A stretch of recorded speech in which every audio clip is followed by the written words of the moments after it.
Acid হামলা। এমন ভয়ঙ্কর ঘটনায় ঘটেছে উত্তর দিনাজপুরের গোয়ালপোখরে। হামলার পরই পালিয়ে যায় ওই দুষ্কৃতীরা। ফের অ্যাসিড হামলার ঘটনা, এবার উত্তর দিনাজপুরের গোয়ালপোখরে।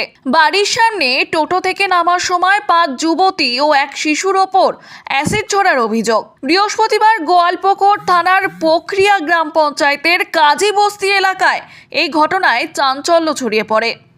স্থানীয় সূত্রে খবর, লস্করগাঁও এলাকায় এক মাজার থেকে টোটোয় বাড়ি ফিরছিলেন কয়েকজন।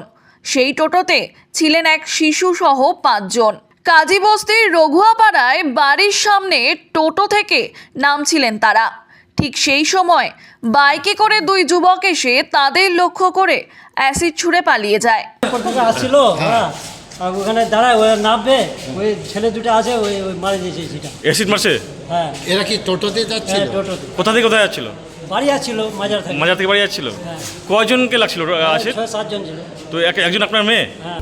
পিছনে একটা এসিড ফেলে বলে যে ওই বলে দিল যে এই যে এসিড ফেলে দিলাম, তোমরা বুঝতে থাকো। আচ্ছা, এরকম কথা বলে পামলা হাট দিকে চলে গেছে। কেউ কি দেখেছে তাদের? স্থানীয়দের মধ্যে কেউ দেখেছে তাদের? দেখেছে, চিনতে পারেনি, মানে সামনে আসলে চিনতে পারবে। সামনে আসলে চিনতে পারবে। ওখানকার এলাকাবাসী কি বলছে? ওখানকার এলাকারই হবে না বাইরের কোথাও? বাইরের দুষ্কৃতীরা আছে, এলাকার হবে। এলাকার হবে না। আহতদের উদ্ধার করে ইসলামপুর মহকুমা হাসপাতালে নিয়ে যাওয়া হয়। আহতদের মধ্যে এক যুবতীর অবস্থা আশঙ্কাজনক। বাকিদের প্রাথমিক চিকিৎসার পর ছেড়ে দেওয়া হয়। স্থানীয়দের দাবি, ঘটনার পর অভিযুক্তরা আলমহাটের দিকে চলে যায়। অনুমান, অভিযুক্তরা এলাকার বাইরের বাসিন্দা হতে পারে। তবে কী কারণে এই অ্যাসিড হামলা তা এখনও স্পষ্ট করে জানা যায়নি। ঘটনার তদন্ত শুরু করেছে police. Bureau report, Hindustan news point.